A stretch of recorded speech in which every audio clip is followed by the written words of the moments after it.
most men are slaves to their emotions, to their feelings. Even though men claim we don't really have feelings, and like over the years I've been called robotic a lot, and I think it's because people don't understand that yes, I have the feeling, the sensations, but I'm just not letting it run me. So whenever you're a slave to your emotions, your impulses and your reactions, then it's very hard for you then to set the goal and achieve the goal, because any external factor can derail you off your path. I want to talk about the power of stillness. So a reactive man is a weak man. We've talked about this before. If you're reacting to your surroundings, then you're not in control of yourself or your surroundings are controlling you.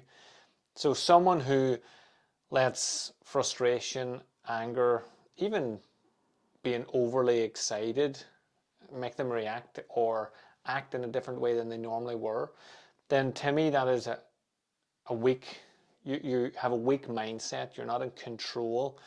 Not to say that you shouldn't have anger, you shouldn't have excitement or frustration. What I'm saying is you should deal with it. You should be more in control and have more strength when it comes to actually overcoming those emotions. So we talk about here as inner stability. So external chaos has no power over an internally stable man.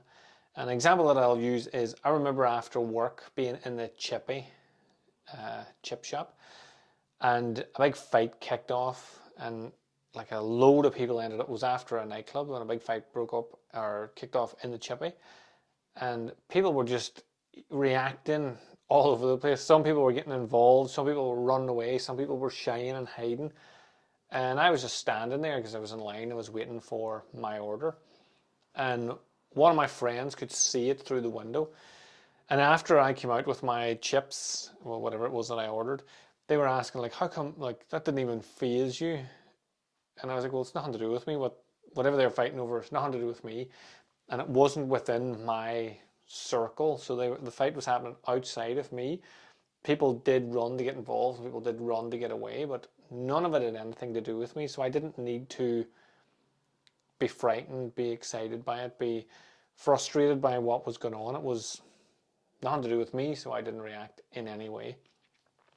And it got me thinking back then, because I did martial arts, I was sort of expected to, you should have got involved and broke that up, or you should have got involved, but I have no want to get involved. There's so many ramifications for getting involved in situations that I just wanted to avoid.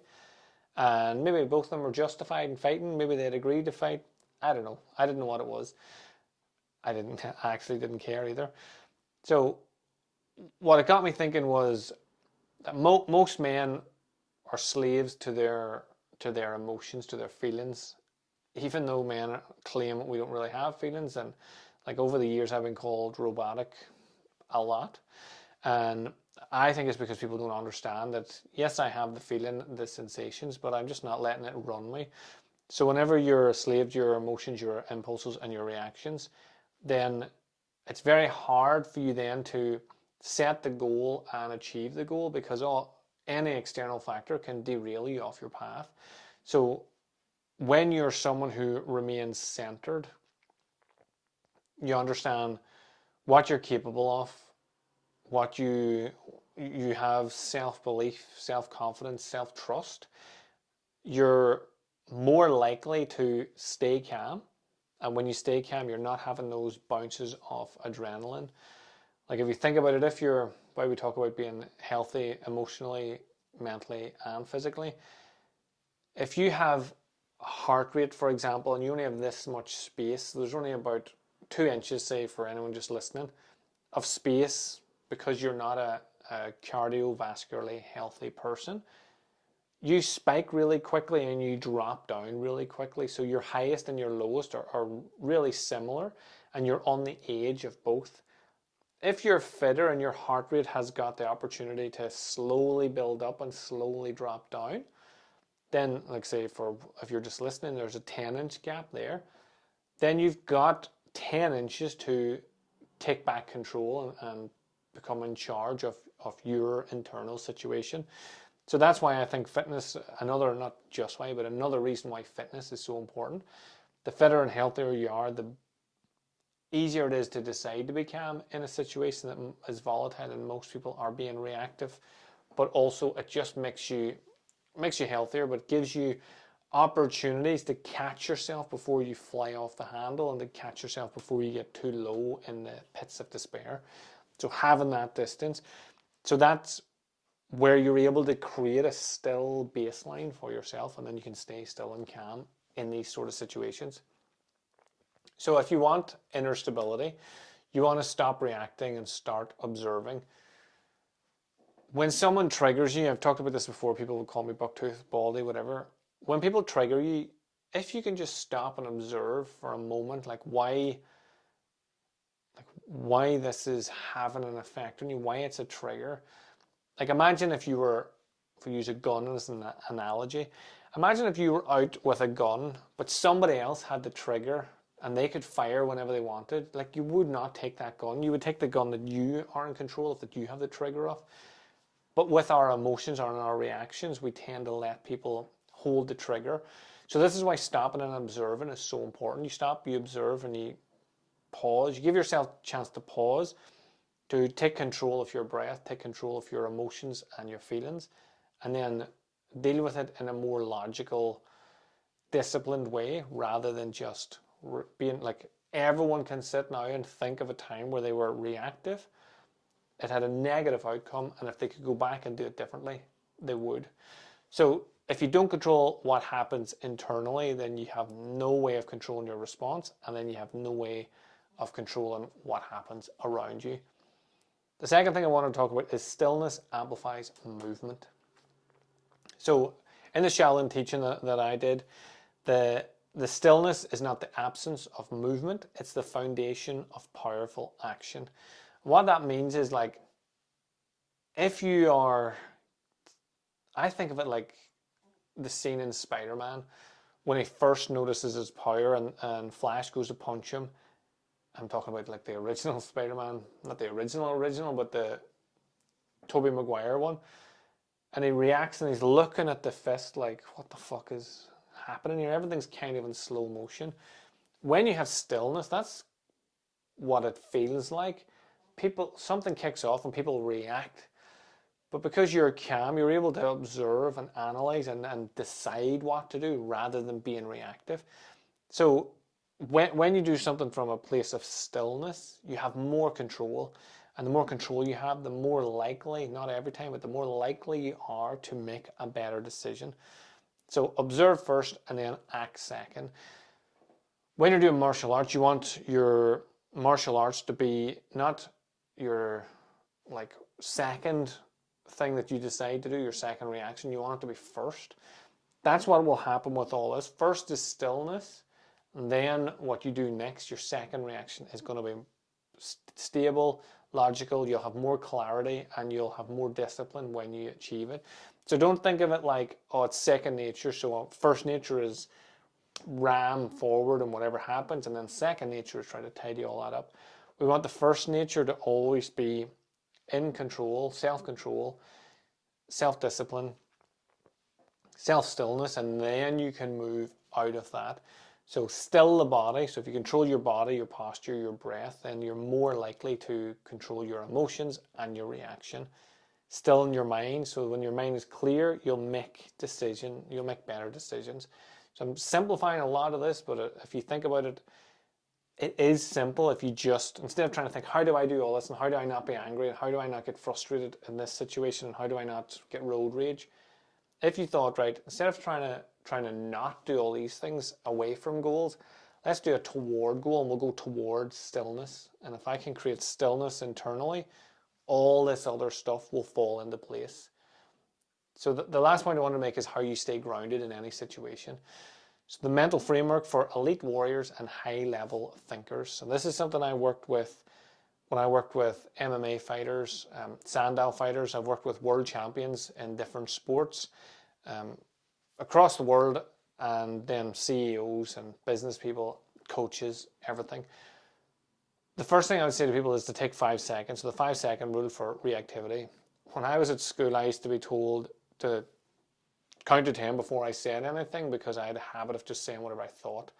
And people who are in authority for the sake of having authority.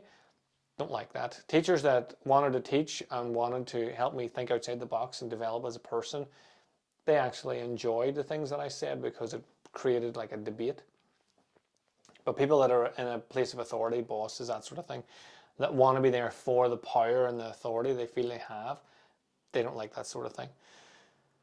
So whenever you take 5 seconds, I remember at school actually taking the 10 seconds, and a teacher asked me a question and I counted to 10, and then before I even got to 10, they had got me detention.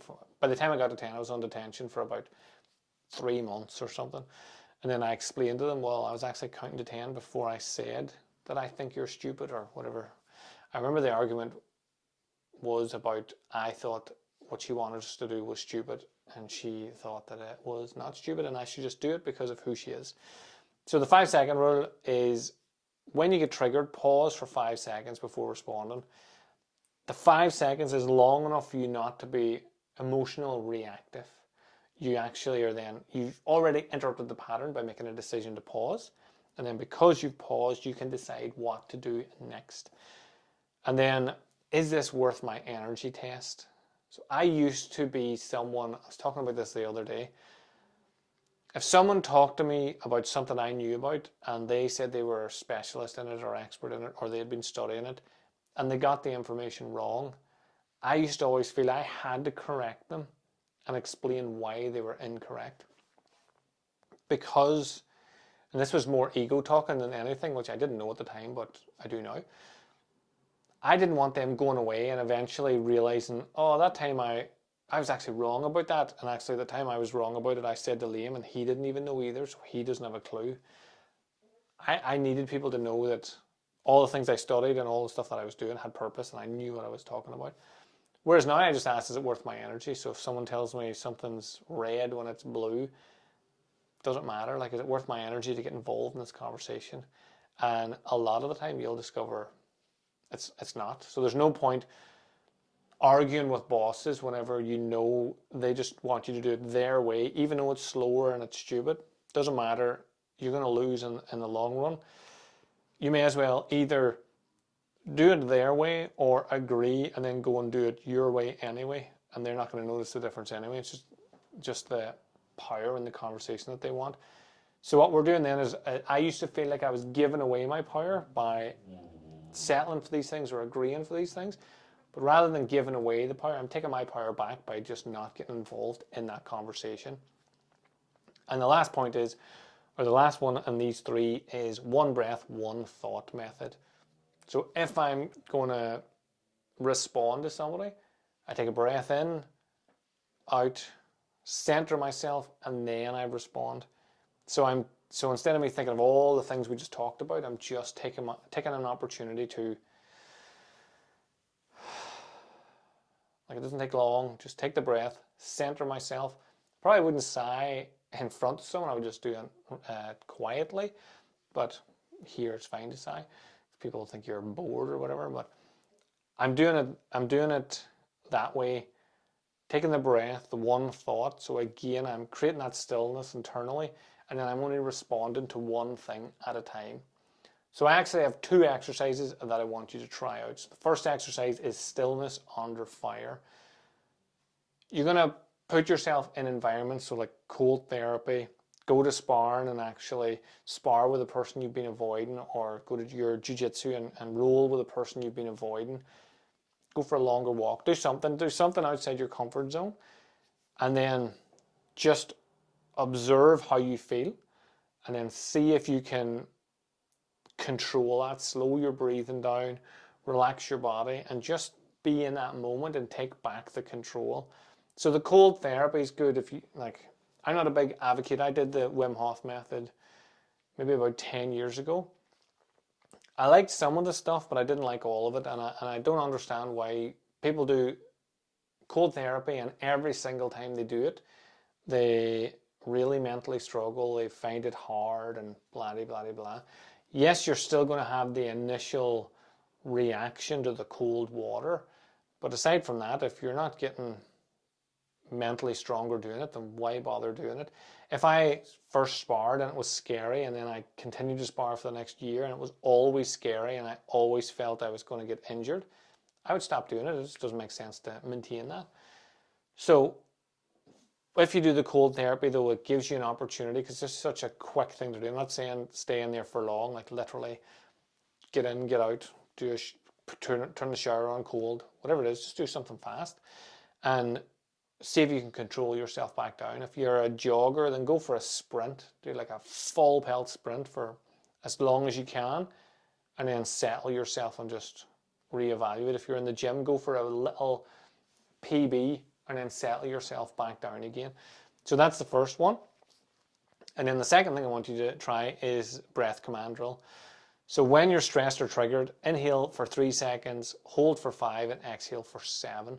So you're just doing box breathing. So if you're stressed, this is one where you just be aware of something that stressed you, not like the first one where you're actively looking for a stressor. This is just something that's happened, and instead of dwelling on it and thinking and escalating it, de-escalate by just doing your box breathing. So try those out. Let me know how you get on with them. Same as any of the drills that we talk about here. I'm happy to talk about any of them in depth. If you want to, just reach out to me. And just remember that the Warrior's Path is a journey, a never-ending journey of self-discovery, self-improvement, self-transformation, self-belief, self-confidence, self. It's all self. Everything that we do is for yourself, but the ripple effect will affect everybody around you. But if you focus on yourself first and create your own self-stillness, everything else will benefit from that. So once again, thanks for tuning in. Have a super awesome day, whatever you get up to, and I'll speak to you again soon.